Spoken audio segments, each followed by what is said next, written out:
Kulingana na waraka wa elimu namba 6 wa mwaka 2025 kuhusu kalenda ya mihula ya masomo kwa shule za awali, msingi na sekondari 2026, leo nimekuandalia ratiba ya UMITASHUMTA, UMISETA na FEASA. Tunaposema UMITASHUMTA tuna umoja wa michezo na taaluma kwa shule za msingi.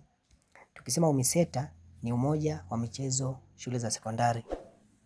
Na hiyo FEASA ni shirikisho la michezo ya shule za sekondari, lakini hii ni kwa Afrika Mashariki. Na mashindano ya UMITASHUMTA yatafanyika tarehe 5 mwezi wa 6 2026 hadi tarehe 17 mwezi wa 6 2026.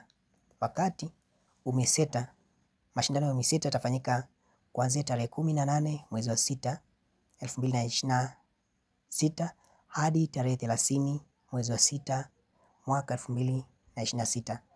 Na mashindano ya michezo ya shule za msingi na sekondari kwa Afrika Mashariki yatafanyika tarehe 12 mwezi wa 8 2026 hadi tarehe 23 mwezi wa 8. Cha kuzingatia ni kwamba shule zote zilizopo manispaa Morogoro pia zitafunga shule kuanzia tarehe 7 mwezi wa 8 mwaka 2026 na zitafunguliwa tarehe 24 mwezi wa 8 2026. Hii ni ili kupisha mashindano ya FEASA yatakayofanyika mkoa wa Morogoro. Kwa hiyo shule hazitafungwa wakati wa likizo fupi ya mwezi wa 9 kwa mwaka 2026 manispaa ya mkoa wa Morogoro. Hii ni kwa sababu ya kupisha nini?